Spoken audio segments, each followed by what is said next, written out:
bisa patahkan kakiku, tapi tidak mimpi-mimpiku. Kau bisa lumpuhkan tanganku, tapi tidak mimpi-mimpi. Selamat pagi. Pagi, Bu. Nah, hari ini kita belajar tentang artikel. Artikel sama seperti kakak ilmiah yang kami pelajari di kelas 11, hanya saja ada bedanya. Apa bedanya itu yang akan kita bahas hari ini. Nah, dan ini nanti ada 6 jam pelajaran atau 3 kali pertemuan. Nah, khusus hari ini kita belajarnya itu mengenal artikel. Terus yang kedua itu kita akan belajar tentang apa saja struktur artikel, terus ciri kebahasaannya seperti apa, supaya nanti di pertemuan kedua, pertemuan ketiganya itu fokus kita sudah menulis artikel. Nah, apa tujuannya kita belajar ini? Kamu ini kan calon-calon mahasiswa ya kan?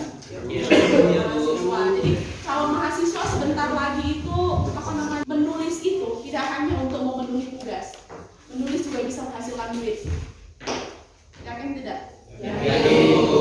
Nah, kemarin atau Ibu kan sudah kirimkan ke kalian itu link untuk suatu teks ya. Ada teksnya di situ yang judulnya apa tuh? Ayo cuci tangan. Iya. Ayo cuci tangan agar coronavirus tidak menyerang. Baik, silakan coba kalian baca dulu selama 5 menit.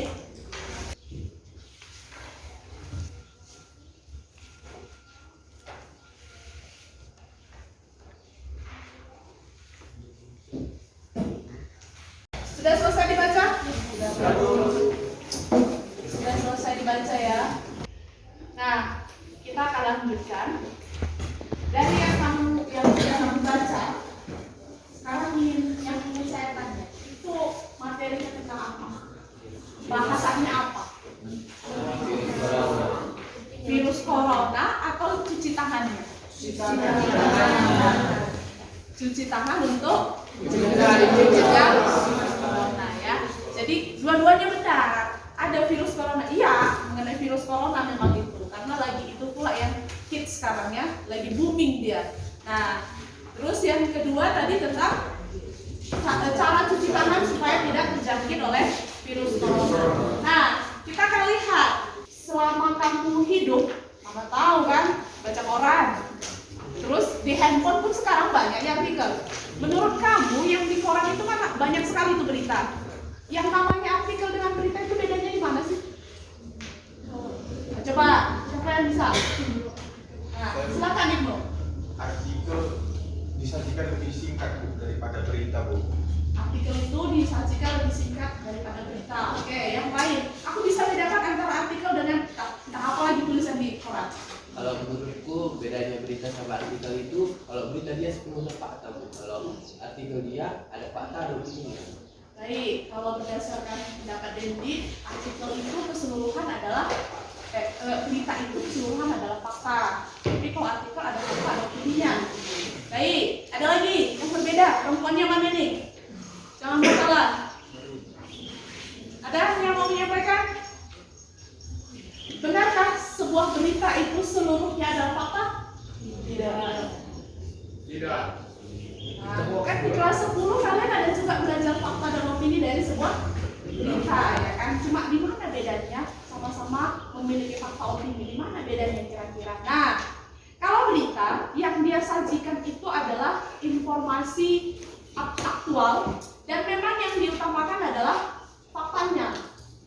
Nah, dia keaktualan berita informasi dalam berita tersebut. Tapi kalau kita bahas tentang artikel, dia itu dasarnya sebuah fakta, tapi yang mau dikedepankannya adalah opininya. Nah, perempuan kan biasanya suka kali tuh kalau sudah ada tips menghilangkan jerawat. Tuh. Kalau laki-laki biasanya apa ya? Cara meluluhkan hati perempuan. itu biasanya pernikahan ya. Kalau laki-laki ya itulah. Atau ciri-ciri perempuan yang sudah mulai takluk kepada Anda. Itu enak itu untuk dibaca. Nah, jadi itu ciri-ciri artikel biasanya dia lebih memberi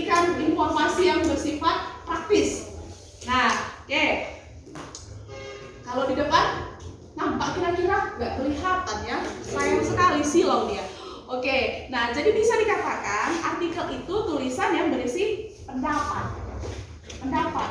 Bukan berarti tanpa fakta. Dasarnya adalah sebuah fakta. Tuliskan pendapat. Nah, kalau begitu, kamu punya pendapat tidak? Berarti bisa nulis ya? Oke, siapa yang pernah ke rumah sakit umum? Rumah sakit umum Kabanjake? Semua. Kalian ke sana karena sakit atau karena berkunjung? Karena sakit ada yang berkunjung. Ada sesuatu yang unik. Ada sesuatu yang unik saya lihat di rumah sakit umum Kabanjake yang menggunakan bahasa daerah. Oh, apa kira-kira Den? Tahu nggak? Ada. Apa itu? Apa lagu? Ada dia gambar yang sering dipunya oleh orang Karo itu. Dan kita lanjut ke ciri fakta yang sudah dipelajari kelas 10. Fakta itu ciri-ciri apa saja? Siapa yang perempuan? Ayo, silakan aku. Iya, berisi kebenaran umum. Tambahan, lanjut. Bersifat objektif lagi. Benar-benar terjadi. Oke, kalau kita kaitkan dengan 5W tambah 1H, fakta itu adalah jawaban dari kata yang mana? Semua? Kan ada 5W tambah 1H ya. Apa saja itu?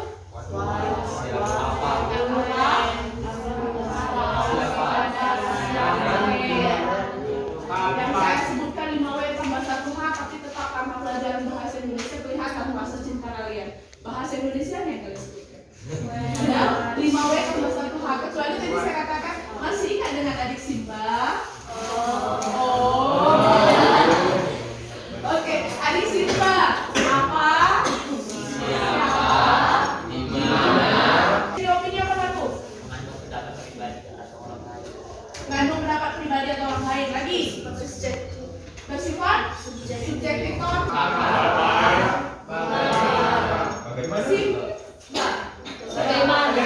bagaimana? Jadi oke, sayap-sayap sudah mulai saya dengar. Satu orang mengulang supaya kedengaran. Tesis, argumen dan jadi pada artikel juga sama kan? Artikel pada dasarnya adalah berisi paparan. Sama seperti eksposisi tadi, ya berisi tesis, paparan argumen dan yang terakhir adalah berdasarkan. Nah, ini yang penting sekarang unsur kebahasaan. Coba perhatikan unsur kebahasaan. Nanti kan di KPD-nya teks itu harus melakukan analisis mana ciri-cirinya ini, mana ini. Nah, ciri kebahasaan yang pertama ada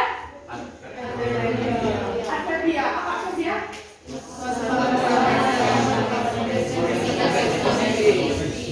Iya. Di ciri nanti saat kamu menganalisis teks itu perhatikan. Kalau dia pakai adverbia selalu ada kata selalu, sering, kadang-kadang, biasanya. Oke, yang berikutnya selain dari adverbia apa lagi? Penggunaan apa itu konjungsi aku? Kata penghubung. Iya, terima kasih. Kata terakhir adalah menyatakan apa. Yang berikutnya adalah penggunaan kosakata. Ini nih yang penting ini. Ingat, kalau kalian tulis artikelnya yang tidak aktual, maka yang membaca juga tidak akan belajar. Aktual kalau artinya ya? Apa aktual? Percaya kan? Aktual. Ayo. Sedang kalau istilah anak muda sekarang lagi hits ya, lagi booming. Kalau sekarang yang lagi hits apa? Verdi Sambo. Berikutnya adalah fenomenal. Nah, yang ketiga apa lagi di situ?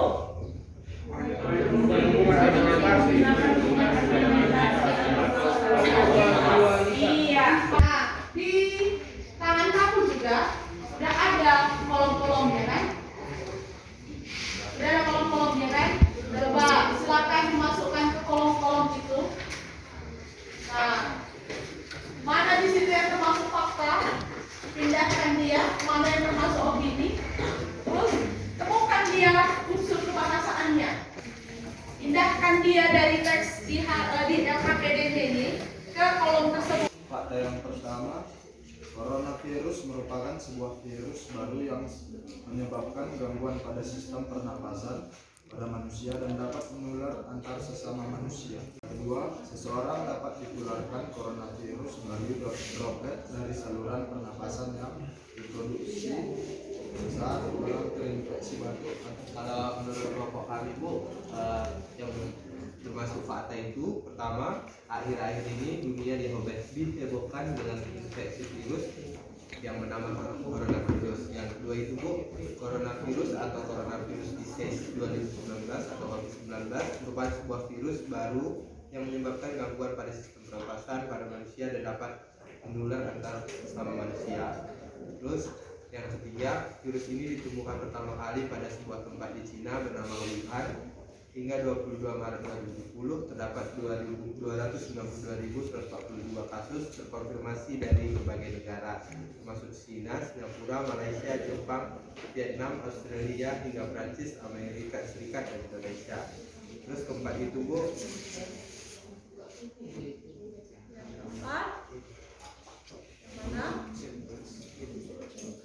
namun tahukah kamu bahwa mencuci tangan merupakan suatu hal yang sangat penting dalam dunia medis, hingga Perserikatan Bangsa-Bangsa atau PBB membuat sebuah kampanye global untuk menyatakan setiap tanggal 15 Oktober adalah hari cuci tangan pakai sabun sedunia atau HCPPS. Terus yang terakhir itu Bu, dengan hanya mencuci tangan, tingkat infeksi saluran pernapasan dapat menurun hingga 16-25%. Oke.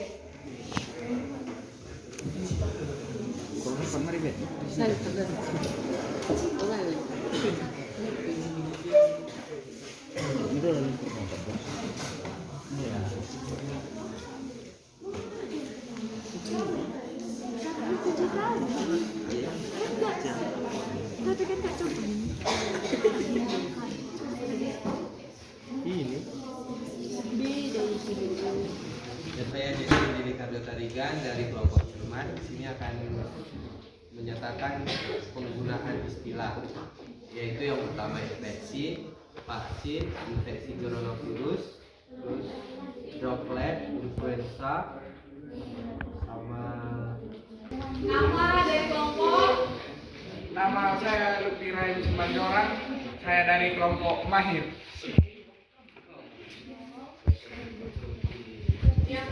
Yang termasuk kata kerja rujukan adalah menurut Centers for Disease Control and Prevention atau CDC dari Kementerian Kesehatan. Satu itu saja? Iya. Baik. Sepakat cuma satu ya. Yang lain ada yang menemukan? Baik. Memang ternyata hanya ada satu. Terima kasih untuk kelompok Mahir. Baik. Yang berikutnya konjungsi. Nama saya Ferdigo dari kelompok Terampil. Kata konsumsi dengan dan atau. Kami dari kelompok Seman ingin menanggapi jawaban dari Terampil. Bukannya kalau konjungsi untuk menata argumentasi itu kayak pertama, kedua, setelah itu, sebelumnya, kayak gitu Bu. Setelah itu ada menyatakan. Nah, kata rujukan tadi ada kata dulu. Nah, yang presentatif apa? 15 Oktober, saat, 2 kali, banyak. Nah, itu kan sering, setiap hari, selalu. Oke, jadi harapan saya tahu jadinya menganalisis, kenal jadinya hari ini dengan artikel. Di pertemuan berikutnya kita menulis artikel. Awalnya memang susah nggak? Susah, tapi yakinlah sesuatu yang susah itu jika dibiasakan jadi terbiasa. Kalau sudah terbiasa pasti mahir. Kalau sudah mahir pasti terampil. Demikian materi kita hari ini. Nah, nanti apa yang sudah diterima di RPD-nya disimpan dulu untuk materi berikutnya dan kita pakai itu ya. Oke, baik. Jiwa-jiwa yang kuat, itu kita bersama sekuat. Itu kita jiwa-jiwa yang kuat, itu kita. Kau bisa hitamkan putihku, kau takkan gelapkan apapun. Kau bisa runtuhkan jalanku, kan ku temukan jalannya.